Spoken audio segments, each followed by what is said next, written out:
What's going on, everyone? My name is Sir Medieval, and today we'll be jumping into some more MMO news for recently announced and upcoming titles. Without further ado, let's go ahead and get started. Kicking it off with Seconds from Silence. This is an upcoming moddable MMORPG due to release for 2020. Seconds from Silence will take us on a medieval journey to a fantasy era heavily inspired by Skyrim and The Witcher 3, paired with MMO mechanics, factions, race relations, empire building, managing, and much more. As of July 19th, they've begun recruiting alpha testers. I'll include a link below if you're interested. And what definitely interests me about the game is that they've had a recent interview with Nexus Mods website, which for those of you who don't know is a very popular modding site that hosts tons of games, including ones like the Elder Scrolls series, Dragon Age, Fallout, The Witcher, and much more. In this interview, they go over questions with David Wilson, a director of marketing for Abstract Era Entertainment, which is also the team behind the game. And with him, he had their lead art director, Jack Wayne, alongside a member of their character creation pillar, who is also a well-known mod developer in the Nexus community known as Nightasty. It starts off by going into what we'll experience while embarking on travels in the game and decides on what we'll be able to do. Gameplay will simulate, but not be limited to, living a life in a medieval fantasy world where the laws and lands are governed by players that own them. There are no specific roles that any players will be locked into, but instead, players decide what role they want to play within the world.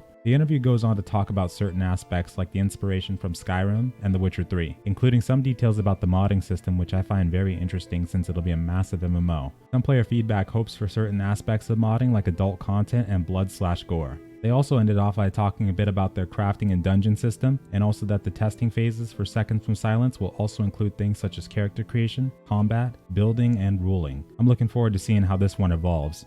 Speaking of evolving, it appears we also have another one that will be coming out in 2020 called Reign of Guilds, which also reminds me of a modernized Mortal Online from what I've been seeing from it. One of the main features of the project is the first-person combat system. In non-combat gameplay, however, third person is also available. The game world itself consists of one kingdom, which is located on 4 continents, with each continent being divided into admin divisions, which are also known as counties, and in each county there are also several castles. The guild vs guild system comes into play here with the division system following kings and counts, and those 2 titles can be achieved by capturing and holding guild castles. Titles give both rights and obligations for each castle, county, and kingdom as a whole, having its own economy. One aspect that really interested me is the crafting. They do have a PvE way of guild vs guild confrontation, including crafting, trading, and mercenaries. Associations which these aspects are a part of give you the right and obligations that allow you to influence the life of all players in a kingdom. My favorite aspect of this game, and one that I also had in Mortal Online, was the crafting system. It's described in this game as being very complex. With the unique system of item quality, there are up to 27,000 variations of in-game items. Craft difficulty and resource consumption depends on the expected quality. Items in the game also wear out, losing their characteristics, needing to be repaired, and each item has a limited number of repairs, so we won't be in the same gear forever. There's several other features that I'll definitely be going into as time goes on, but this is one that I'm also very excited to see shape up. Alongside crowdfunded games, it's good to see ones like these popping up alongside it to give more hope for the future. Early access details will also be provided as time goes on. Coming in next is going to be some brief news regarding Fractured MMO's second alpha, which ended last week. This alpha focused more on new creatures like spiderlings,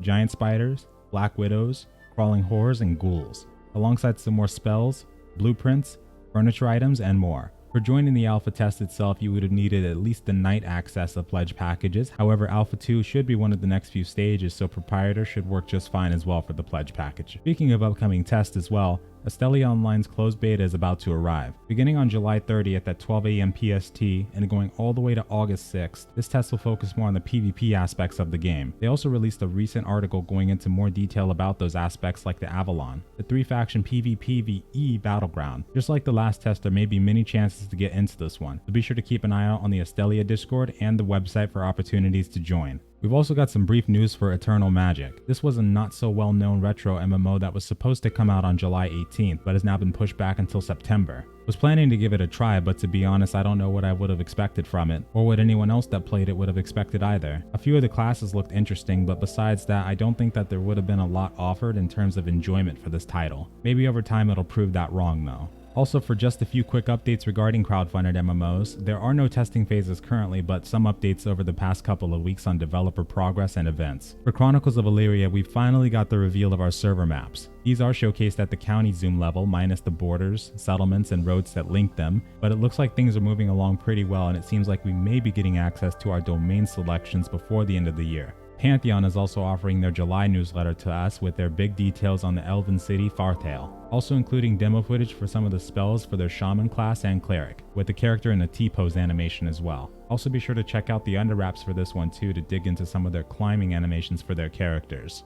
For Camelot Unchained, there's been some live streams going into detail on things they've been working on, such as upcoming tech related to things like their jumping, looting, and data storage system. Also including some things on the art side for animations, heavy armor, and certain creatures there. In the recent news post, they also have some concept art for the creatures known as the Draugr, complemented by a few snaps of the environment. I'll include links for these in the description below. And lastly, we'll finish up with Ashes of Creation. On July 16th, they made the announcement from their creative director letter that at each quarter they'll be updating their team's page to introduce new faces into the company, also including some details about the alpha test of the Apocalypse game mode and stating that after taking the time needed to finalize the revisions, they're happy to announce that on August 20th, the Battle Royale will be coming back. For the MMORPG side of things, they're giving backers the opportunity to vote on which kitty and puppy they want created for the game. Only original backers from their original Kickstarter will be able to see the polls and votes. And at the end, they also continue to showcase their mayoral caravan system, which seems to be some of the more concrete stuff we've seen on the MMORPG side. For me personally though, I don't really have as much interest at all in the Apocalypse Battle Royale nearly as much as I wanted to play the Castle Siege last year or Horde mode this year. I'll continue to watch from the sidelines and hope that later this year we may get to see how those mechanics work, but for now I'm going to stay away from the Battle Royale just if I can. In the meantime though, that's all we've got for now folks. Thank you so much for watching and I hope you have a good night or day, and farewell.